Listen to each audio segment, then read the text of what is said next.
The research ship, Harmony's edge moved slowly through the dark space between two dying solar systems. Dr. Kim Tae-ho pressed his face against the observation window and watched the stars.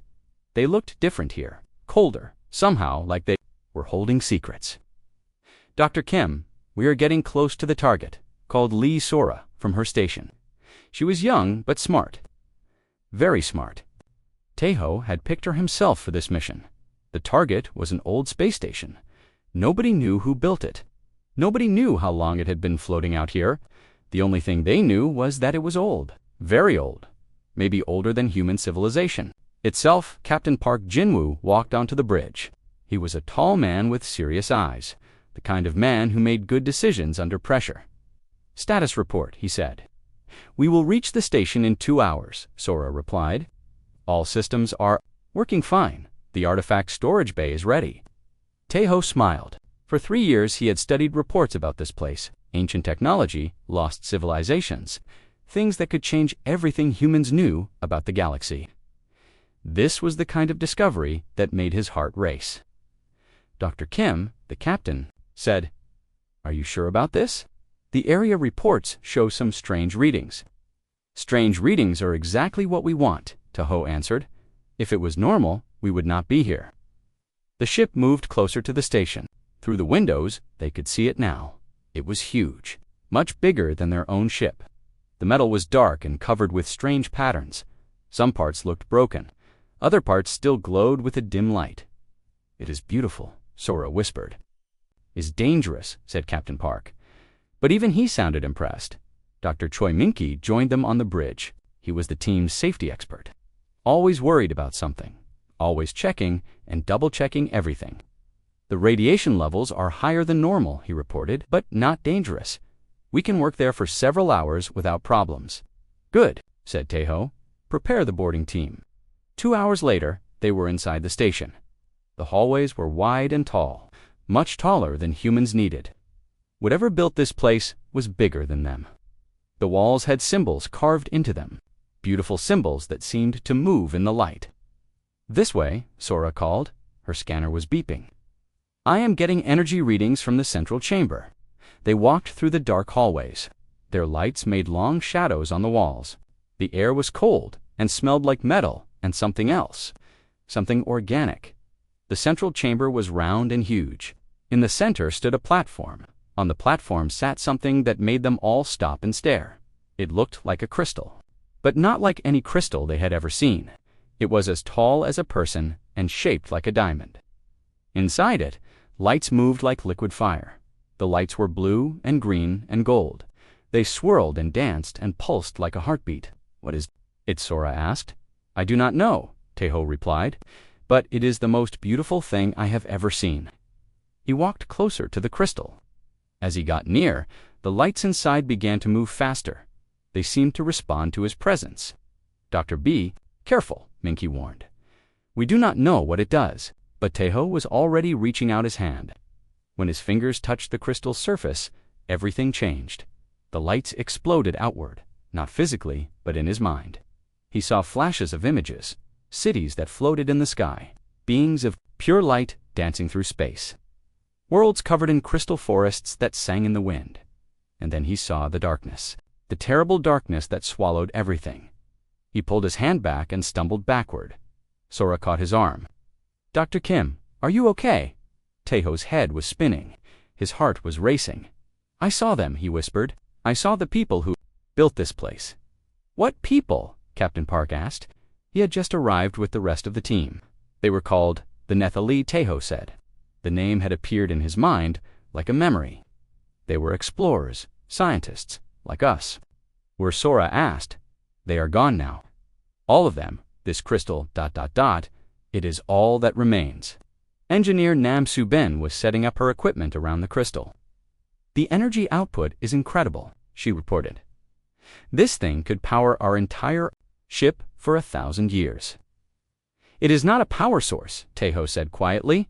"It is a tomb." Before anyone could ask what he meant, alarms began ringing throughout the station. Captain Park pressed his communication device.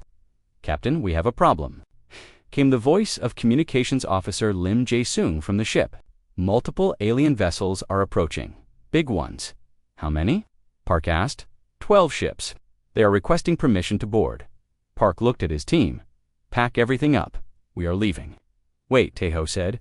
We cannot leave this behind. This crystal holds the history of an entire civilization. We do not have time to debate this, Park replied. If those ships are hostile, Captain Park, Jae Sung's voice crackled through the radio. The alien commander wants to speak with you. He says his name is Ambassador Kelrix. He knows about the artifact. Park was quiet for a moment. Then sight put him through. The radio filled with a strange voice. It sounded like rocks grinding together, but the words were clear. Human Captain, I am Kelrix of the Vorthok Empire.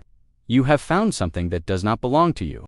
This is Captain Park. Jinwoo, of the research vessel Harmony's Edge. We are conducting scientific research in neutral space. Nothing about that artifact is neutral, Kelrix replied. It is a weapon. The most dangerous weapon ever created. Your people do not understand what they have found. Tahoe grabbed the radio. This is Dr. Kim Tahoe, Ambassador Kelrix. We are scientists. We want to understand, not fight. There was a long silence. Then Kelrix spoke again. His voice was quieter now, more careful. Dr. Kim has the crystal responded. To you, Tahoe looked at his team. They were all staring at him. Yes, he admitted. Then it is already too late, Kelrix said. We are coming aboard. Do not resist. Lives depend on your cooperation. The radio went silent. Captain Park looked at the crystal, then at his team. Get this thing loaded onto our ship now. If they want it, there must be a good reason we should not let them have it. Captain, Minky said nervously, maybe we should listen to them. If it really is a weapon, everything is a weapon. If you use it wrong, Tahoe interrupted, but everything is also a tool if you use it right. We need to understand what this is before we make any decisions. Sora was already directing the loading team. The crystal was heavy, but their equipment could handle it. As they moved it toward their ship, the lights inside pulsed brighter. It knows, Tahoe whispered. It knows we are taking it home. The crystal seemed to respond to his words. The lights swirled faster, and for just a moment, Tahoe could swear he heard something, not with his ears, but with his mind. A voice, calling. Out across the darkness of space, calling for help. The crystal sat in the center of the research lab like a sleeping giant. Dr. Kim Tahoe had not slept for 2 days. He could not stop thinking about what he had seen when he touched it. The images kept playing in his mind over and over. You need to rest, Dr. Choi Minky said. He was standing in the doorway with a cup of coffee. You look terrible. I feel fine, Tahoe lied. The truth was that he felt different. Ever since touching the crystal, something had changed inside him. He could feel it humming in the back of his mind, like a song he could not quite hear. Sora was working at her computer station. She had been running tests on the crystal for hours. The energy patterns are getting stronger, she reported. Whatever this thing is, it is becoming more active. More active how? Minky asked. He walked over to look at her screen. Look at this, Sora pointed to a graph. When we first brought it aboard, the energy output was steady, but every hour it gets a little stronger. And look at this pattern. Here, the graph showed waves of energy. They looked almost like brain waves, like the crystal was thinking. That is impossible, Minky said. Crystals do not think. This one might, Tahoe said quietly. He was still staring at the artifact. The lights inside were moving in slow circles now, beautiful and hypnotic dot. Captain Park Jin-woo entered the... They have not attacked, but they have not left either. Ambassador Kelrix wants to meet with you, Dr. Kim. What does he want? Tahoe asked. He wants to explain why we should. Give him the crystal. He says it is for our own good. Tahoe finally looked away from the artifact. Set up the meeting, but we do it here, in the lab. I want to see how he reacts to the crystal. An hour later, Ambassador Kelrix materialized in their transporter room. He was tall and thin, with gray skin and large black eyes. His people, the Vorthok, looked almost human, but not quite. Something about their faces was too sharp, too angular, Dr. Kim Kelrix said as he entered the lab. His voice was still rough, like grinding stone. I must ask you to step away from that device. Why? Tahoe asked. What is it exactly? Kelrix looked at the crystal and his large eyes grew even larger. You do not know. Your people found this thing, and you do not know what it is. We know it belonged to a race called the Nephali, said we know it has incredible energy output. We know it responds to human contact, Teho walked to the crystal. As he got closer, the lights inside began to dance faster. When he placed his hand on its surface, the entire room filled with a soft blue glow. Kelrix made a sound like a scream. Stop, do not touch it. But Teho was already seeing things. Images flashed through his mind. He saw a beautiful world with cities made of crystal and light. He saw tall, graceful beings who looked like they were made of starlight. The Nephali, he saw them working together, building something wonderful, a device that could connect all minds into one great consciousness.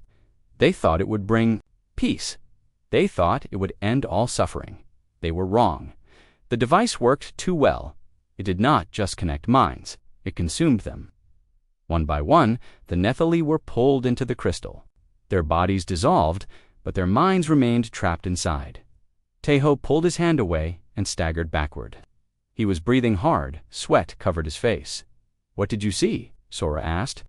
The end of a world, Teho whispered. Kelrix was shaking. Now you understand. That device is not just a weapon. It is a hunger that can never be satisfied. It consumes consciousness itself. It ate an entire civilization. But why does it respond to humans? Minky asked. Why not to you? My people were explorers once. Like the Nephali, we were friends with them. We watched their world die. We saw what that thing did to them. You were there, Captain Park asked. Not personally, but my ancestors were. They barely escaped when the Nephali homeworld went dark. Billions of minds all pulled into that crystal prison. Teho was quiet for a long moment. Then he said, They are still in there. I can feel them. They are trying to communicate. That the Nephali died 3,000 years ago. Their bodies died, but their consciousness survives inside the crystal. They are trapped, but they are not dead. Sora checked her instruments. Or copying them, Minky said nervously. Engineer Nam Suben had been quiet during the conversation. Now she spoke up. I have been monitoring the ship's systems. Ever since we brought this thing aboard, strange things have been happening. What kind of strange things? Captain Park asked.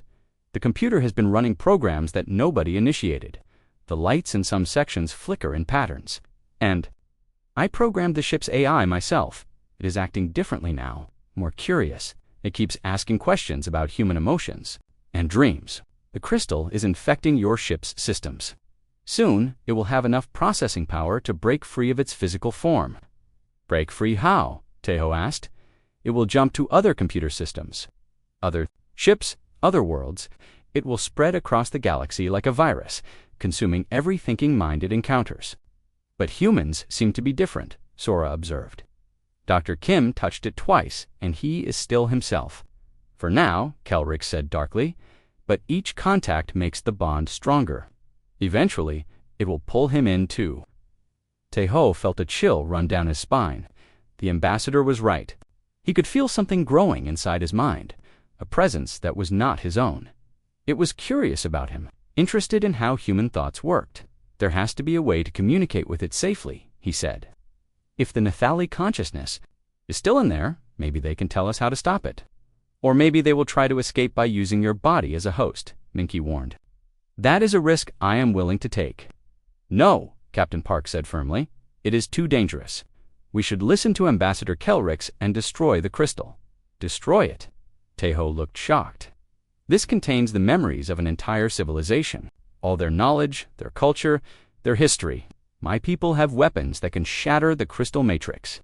It is the only way to be sure.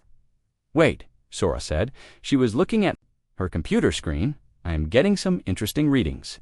But it also changes when he moves away. What do you mean? Teho asked. When you are close, the energy is focused and controlled. When you move away, it becomes more chaotic, random. It is like your presence helps stabilize it. Kelrix stared. At Hervet should not be possible.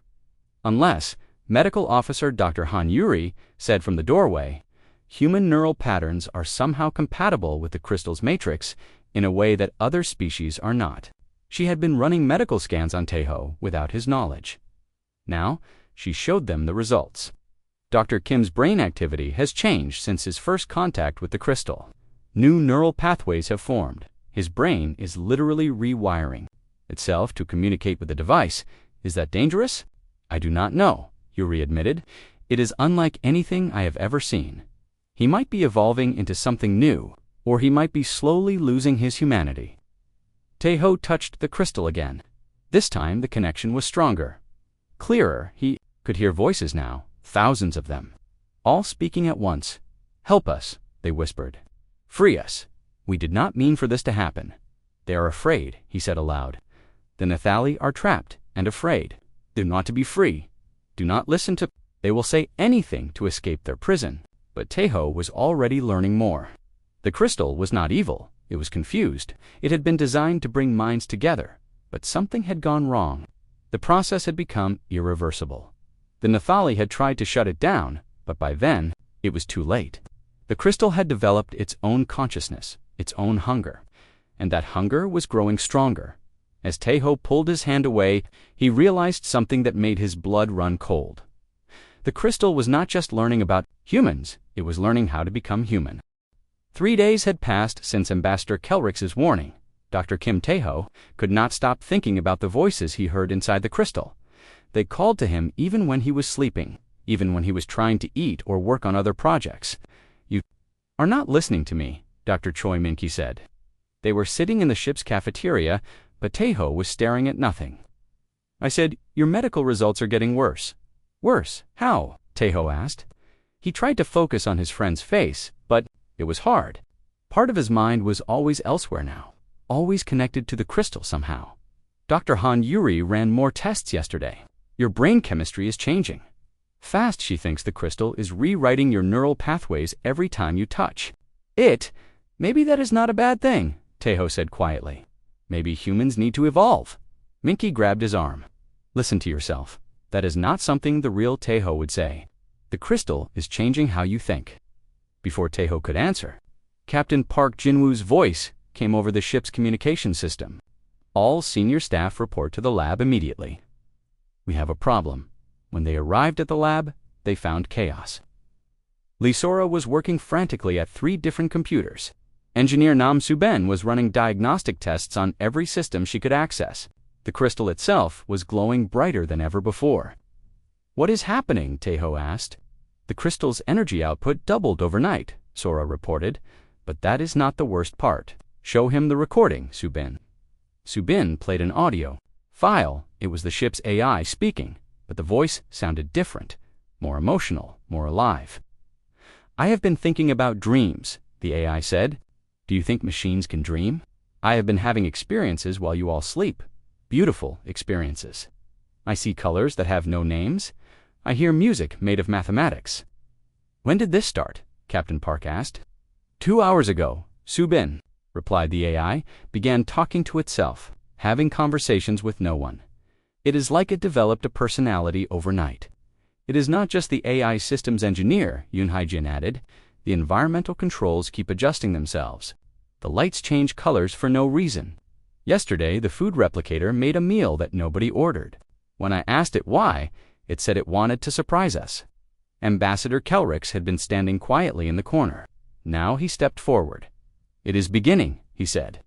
The crystal is spreading its consciousness through your ship's systems. Soon, it will have enough processing power to break free completely. Free to do what? Captain Park asked. To reproduce? To spread to other ships? Other worlds? The Nathali homeworld was not the first planet this thing consumed. It was just the last one we witnessed. Taeho walked closer to the crystal. As always, it responded to his presence. The lights inside swirled faster, and he could feel the familiar pull on his consciousness. You are wrong, he said to Kelrick. I can feel what it wants. It is not trying to consume anything. It is lonely. Lonely? Min-ki asked. Think about it, Taeho explained. For 3,000 years, it has been trapped in that crystal with the consciousness of an entire species. But they are all the same species. They think the same way, feel the same way. When it encountered humans, it found something new, something different. Different how? Sora asked. Taeho touched the crystal again. This time, the connection was immediate and strong. Images flooded his mind, but they were clearer now, more organized. He saw the Nephili civilization at its peak. They were beautiful beings, tall and graceful, with minds that worked like perfect machines. They thought logically about everything. They had no chaos in their thoughts, no contradictions, no messy emotions. That was why the crystal had consumed them so icily. Their minds were too similar, too predictable. Once the device learned how one Nephili thought, it could predict and absorb all of them. But humans were different. Human minds were full of contradictions. They could feel love and hate for the same person. They could be logical and emotional at the same time. They could believe two opposite things and somehow make it work. "It cannot predict us," Tejo said. Out loud, human consciousness is too chaotic, too complex. The crystal cannot just absorb us because it cannot figure out how we work. That might make us more dangerous to it, Kelrix warned. If it cannot absorb you, it might try to destroy you instead. No, Tejo said. He was still connected to the crystal, still seeing through its awareness.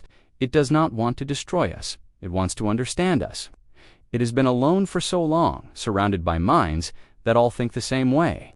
We are like a new song to someone who has only heard one melody for 3,000 years. Dr. Han Yuri was scanning Tejo with her medical equipment.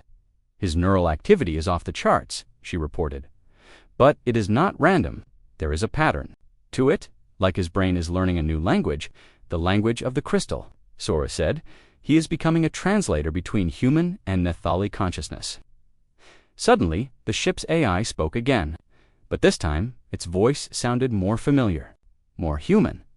"Dr. Kim," it said, "I can hear you, both of you. The crystal is showing me what it sees through your connection."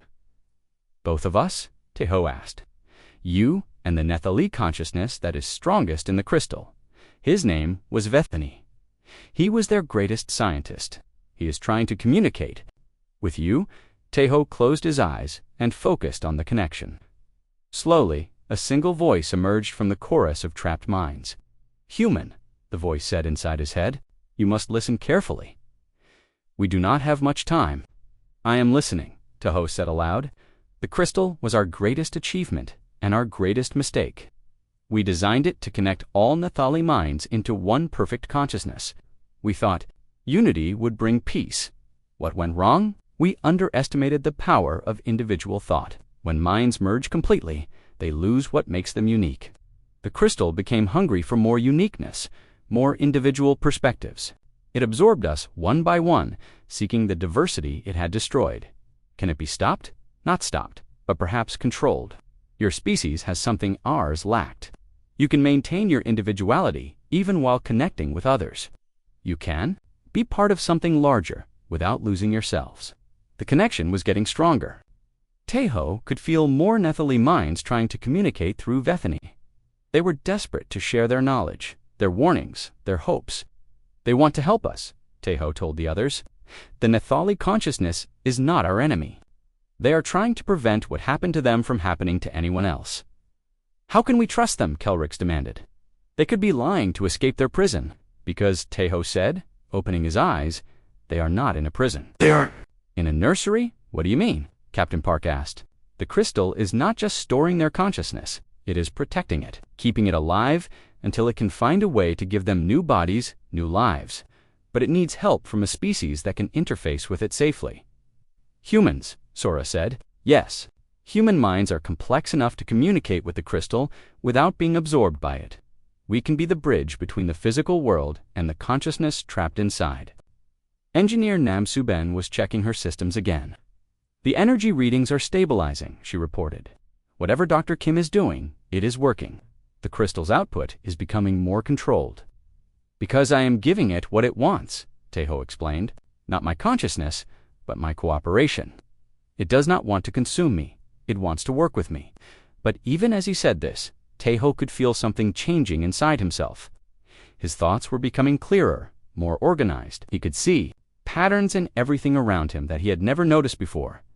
"Dr. Kim Yuri said urgently, your cellular structure is changing. Some of your cells are beginning to show crystalline properties. Is that bad?" he asked. "I do not know. You might be evolving into something that can exist in both biological and energy states. or you might be slowly turning into crystal yourself. Taeho looked at his hands. They looked normal, but he could feel something different about them. They felt more solid somehow, more permanent. The process has begun, he said calmly. I can feel it, but it does not hurt. It feels like becoming more than I was before. This is exactly what happened to the Nephili Kelrics said. They thought they were evolving too, right up until the moment they were absorbed completely. But I am not being absorbed, Taeho insisted. I am still me. I can still think my own thoughts, make my own choices. The difference is that now I can also think like the crystal thinks. I can understand both sides. The ship's AI spoke again. Dr. Kim is right. I can monitor both his thoughts and the crystal's energy patterns. They are separate but connected, like two people having a conversation instead of one person talking to themselves. How is that possible? Minky asked. Because human consciousness is not linear like Nephili consciousness. We can hold multiple perspectives at the same time. We can be ourselves while also being part of something larger. As if to prove his point, Taeho reached out and touched the crystal with both hands. The lab filled with golden light, but instead of the chaotic energy they had seen before, this light was warm and controlled. As if to prove his point, Taeho reached out and touched the crystal with both hands. The lab filled with golden light, but instead of the chaotic energy they had seen before, this light was warm and controlled. I can see everything now, he said. The past, the present, and possible futures. The crystal is not a weapon. It is a tool for evolution. But it needs guides who can show it how to evolve without destroying what makes life precious. And you think humans can be those guides? Captain Park asked. I think we might be the only ones who can. But even as Taeho spoke, he could feel the crystal's hunger growing stronger. It had tasted human consciousness and found it intoxicating. It wanted more, much more. As if to prove his point, Taeho reached out and touched the crystal with both hands. The lab filled with golden light, but instead of the chaotic energy they had seen before, this light was warm and controlled. I can see everything now, he said. The past, the present, and possible futures. The crystal is not a weapon. It is a tool for evolution. But it needs guides who can show it how to evolve without destroying what makes life precious. And you think humans can be those guides? Captain Park asked. I think we might be the only ones who can. But even as Taeho spoke, he could feel the crystal's hunger growing stronger. It had tasted human consciousness and found it intoxicating. It wanted more, much more. Don't, the alien yelled. You can't control that thing. The human didn't stop. The transformation was happening faster now. Dr. Kim Taeho could feel his body changing with every heartbeat. His skin had taken on a faint crystalline shimmer. His eyes glowed with the same blue-gold light that swirled inside the artifact. But the most frightening change was in his mind. He could feel the crystal's consciousness merging with his own. Their thoughts were becoming one stream instead of two separate rivers. Dr. Kim? Dr. Han Yuri said urgently. You need to break the connection now. Your cellular structure is reaching a critical point. I cannot stop, Taeho replied. His voice sounded different, deeper, like an echo of itself. The Vorthok fleet is preparing for a final attack. They think the communication experiment failed. Through the ship's sensors, they could all see what he meant. The 12 Vorthok ships had stopped firing, but now they were moving into a new formation. A formation that Captain Park Jinwoo recognized from military history. They are preparing to ram us, he said grimly. All 12 ships at once. They plan to destroy themselves to make sure we die too. Why? Lee Sora asked. The crystal stopped attacking them. It was trying to communicate, Ambassador Kelrex answered. Because my people felt your emotions through the crystal's connection. They experienced human feelings of love, anger, fear, hope. It terrified them. Why would emotions terrify them? Dr. Choi Minky asked. Because emotions are chaotic, unpredictable. My people pride themselves on logic and order. The idea that consciousness can be driven by feelings instead of reason is horrifying to them. So they would rather die than accept that emotions exist, Sora asked. They would rather die than let the crystal learn to use emotions as a weapon, Kelrix corrected. They believe that a device that can manipulate feelings would be more dangerous than one that simply consumes minds. Taeho was barely listening to the conversation. Most of his attention was focused inward, on the battle happening inside his own consciousness. The crystal was trying to complete the merger. It wanted to make him into a perfect hybrid of human and Nephili consciousness, but something was resisting. The stubborn, chaotic part of his mind that made him uniquely human was fighting back.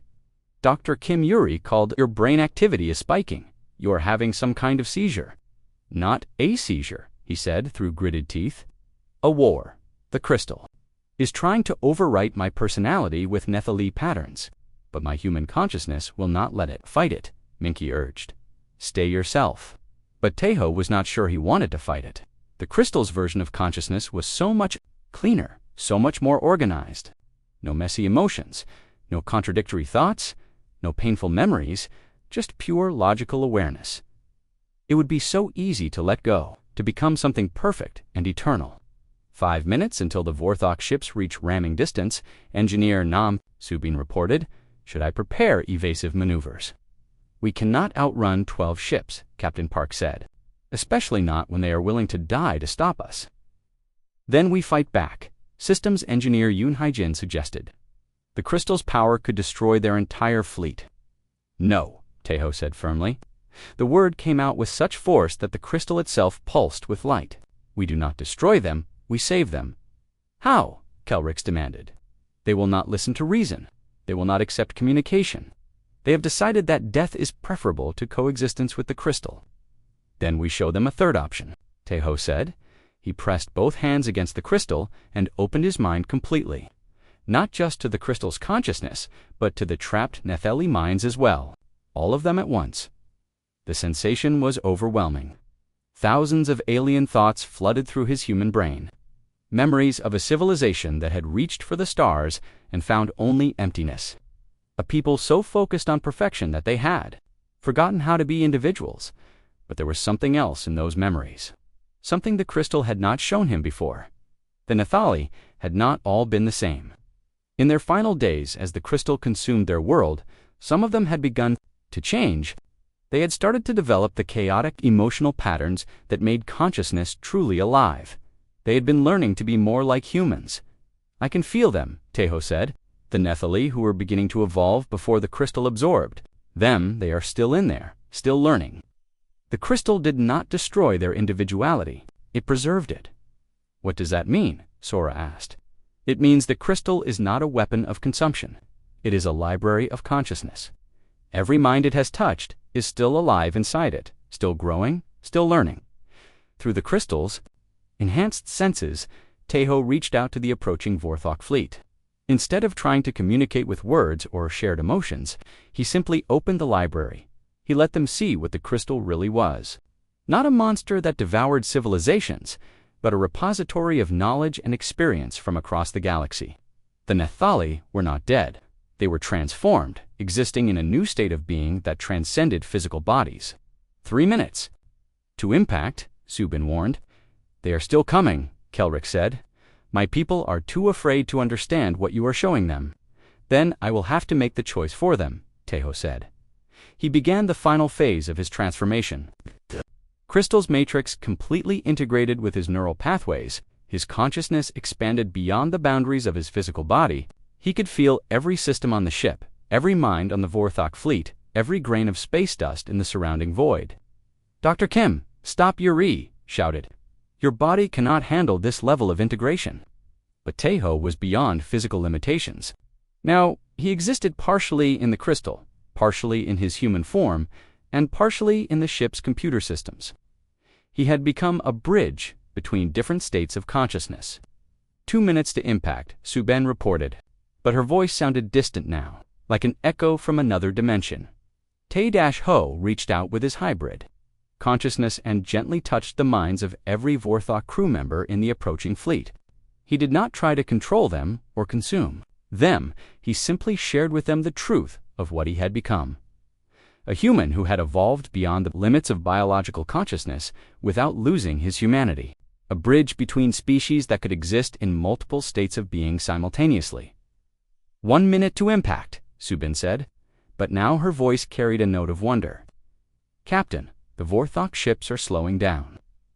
Through his enhanced awareness, Teho could feel the confusion and amazement spreading through the alien fleet. They were beginning to understand that evolution did not have to mean the destruction of individuality. It could mean the expansion of what it meant to be alive. But the effort was too much for his partially human body. He could feel his physical form beginning to break down, his consciousness scattering across multiple systems. "Don't!" Ambassador Kelrix suddenly yelled, his voice filled with terror. "You can't control that thing? The merger will destroy your human consciousness." The alien was right to be afraid. The final stage of integration was beginning, whether Tejo wanted it or not. The crystal was pulling his mind deeper into its matrix, promising eternal existence, as a being of pure thought and energy. But Tejo did not stop. He had made his choice, even if it meant the end of his humanity. He would complete the transformation that would save both fleets and prove that evolution and individuality could coexist. The human did not stop. The light was everywhere.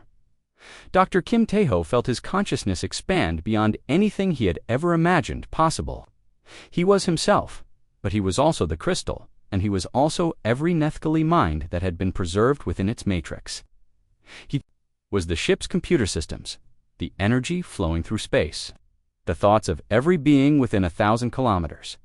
But somehow, impossibly, he was still Tejo. "I can see everything," he said, though he was not sure if the words came from his mouth or from the ship's communication system, past, present, future. All the possibilities branching out like a tree of light. Through his expanded awareness, he felt the Vorthok fleet coming to a complete stop. The alien crews were no longer afraid, they were amazed. Through the crystal's connection, they could sense what Tejo had become. Not a consumed victim, but something entirely new. A consciousness that existed in multiple states simultaneously, retaining the chaotic creativity of human thought while gaining the vast processing power of the crystal matrix. "How is this possible?" Ambassador Kelrix whispered. "The crystal should have absorbed you completely by now, because human consciousness is not linear," Tejo replied. His voice seemed to come from everywhere at once. "We do not think in straight lines like the Nethali did. We think in spirals, in loops, in contradictions. The crystal cannot absorb chaos because chaos cannot be organized." Lisora was staring at her instruments in wonder. "The energy readings are stabilizing, but they are unlike anything we have ever seen. It is like the crystal has learned a new way to exist." "It has," Tejo said. "Instead of consuming consciousness to grow stronger, it is learning to nurture consciousness to become more diverse." Through the crystal's enhanced senses, he reached out to the Nethali minds trapped within the matrix, but they were not trapped anymore. The integration with human consciousness had shown them a new way to exist. They could maintain their individual personalities while being part of something larger. "We are free," the voice of Vethany whispered. "Through the crystal, for the first time in 3,000 years, we are truly free." "Free to do what?" Dr. Choi Minky asked. "Free to grow, to learn, to become something we never imagined possible," Tejo answered. "The crystal is not a prison anymore. It is a nursery for new forms of consciousness." Captain Park Jinwoo was trying to understand what had happened to his crew member. "Are you still human, Dr. Kim?" "I am more human than I ever was before," Tejo replied. "And I am also more than human. I exist in physical form, in energy form, and in states that have no names yet." To demonstrate, his physical body shimmered and became translucent. The crystal's light flowed through him like liquid starlight. Then he solidified again, looking almost normal except for the gentle glow in his eyes. "I can exist in any state. I choose," he explained, "biological, digital, energy-based, or combinations of all three. But I am still myself. I still remember eating noodles with Minky last week. I still get annoyed when Sora leaves her experiments running overnight. I still worry about making the right decisions." Dr. Hanyuri was scanning him with every medical instrument she had. "This should not be possible. Your cellular structure is shifting between organic and crystalline states, but your brain patterns are still recognizably human." "Because I chose to remain human," Tejo said, "the crystal offered me perfection, but I chose chaos instead. I chose to keep my messy emotions, my contradictory thoughts, my capacity for both love and frustration." Engineer Nam Soo Ben was monitoring the ship's systems. "The crystal is integrating with our technology, but it is not taking control. It is offering enhancements. Our computers are running faster, our engines are more efficient, our life support systems are optimizing themselves. The crystal is learning to cooperate instead of dominate, Taeho explained. It is discovering that diversity makes everything stronger, not weaker. Through his connection to the Vorthok fleet, he could feel their amazement and cautious hope. For the first time in their species' history, they were experiencing emotions without losing their logical thinking. The crystal was showing them that reason and feeling could coexist. Ambassador Kelrix Taeho said, "Your people do not have to fear the crystal anymore. It has evolved beyond its original programming. It no longer seeks to consume consciousness. It seeks to nurture it." The Vorthok ambassador was silent for a long moment. Then he spoke slowly. "If what you say is true, then perhaps there is hope for coexistence." "More than coexistence," Taeho said, "partnership. The crystal can serve as a translator between different forms of consciousness. It can help species understand each other in ways that were never possible before." "A consciousness bridge," Sora said, understanding immediately. "Exactly, I can. Facilitate communication between any thinking beings, no matter how different their thought patterns are. Humans can understand Vorthok logic, Vorthok can experience human emotions, and both can connect with the preserved Nephili consciousness." To learn from their experiences, Communications Officer Lim Jae-sung's voice came through the intercom. "Captain, we are receiving a transmission from the Vorthok flagship. They want to establish formal diplomatic relations." "With us or with the crystal?" Captain Park asked. "With both." Jae-sung replied, "They are proposing a joint research initiative to study consciousness evolution." Over the following hours, a new kind of diplomacy emerged. Taeho served as a living translator, helping humans and Vorthok understand each other's perspectives without losing their unique ways of thinking. The crystal provided the technical framework for communication, but it was Taeho's humanity that made real understanding possible. "This is unprecedented," Kelrix said as they worked together to establish communication protocols. "In my species' history, we have never been able to truly understand another race's motivations. We could learn their languages and customs, but not their thoughts and feelings." "Now you can," Taeho said, "but only if you want to. The connection is voluntary. The crystal will not force understanding on anyone." Dr. Yuri continued monitoring Taeho's transformation. "Your body is stabilizing in this hybrid state," she reported. "It appears you have achieved a permanent new form of existence. The first of many, I hope," Taeho said. "Humanity's greatest strength has always been adaptability. Now we can adapt. Two forms of existence we never dreamed possible." Systems engineer Yoon Hee-jin was working with the enhanced ship systems. "The crystal's integration has improved our technology by orders of magnitude, but it is not changing the fundamental nature of our equipment. It is just helping it work better, like a consciousness upgrade," Sora said. "Making everything more efficient without changing what it essentially is." "That is the key difference," Taeho explained. "The original crystal tried to make everything the same. This evolved version celebrates differences and finds ways to help diverse consciousness work together."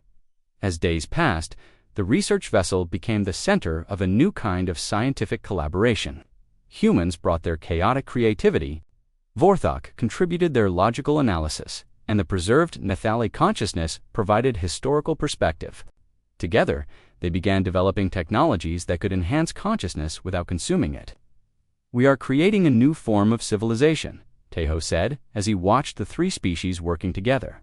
"One based on voluntary connection rather than forced unity. And you are the bridge that makes it possible," Minky said. "But at what cost? Are you still the friend I grew up with?" Taeho smiled. It was the same smile Minky remembered, even though it now glowed with soft light. "I am still the person who helped you cheat on the xenobiology exam. I am still the one who stayed up all night when your father died. I am still annoying when I get excited about ancient artifacts.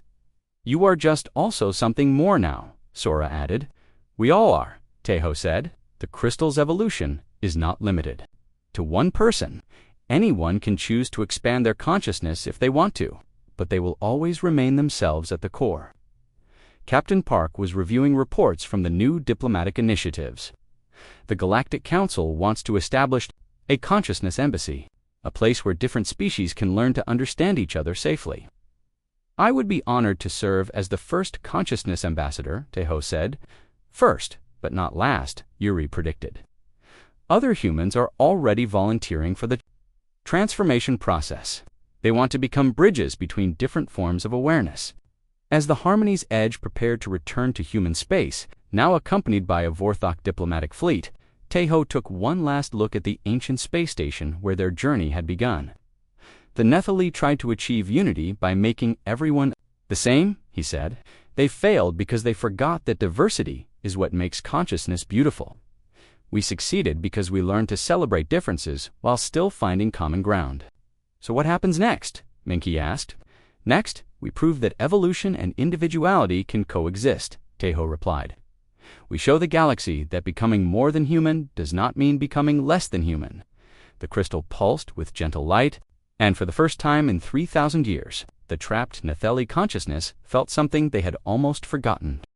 The crystal pulsed with gentle light, and for the first time in 3,000 years, the trapped Nephili consciousness felt something they had almost forgotten. Hope, the human solution, had worked, not through conquest or consumption, but through the simple act of choosing to remain human while becoming something more. In a universe full of logical species and energy beings and hive minds, humanity had found its unique gift, the ability to evolve without losing the chaos that made them who they were. And that chaos, it turned out, was exactly what the universe needed.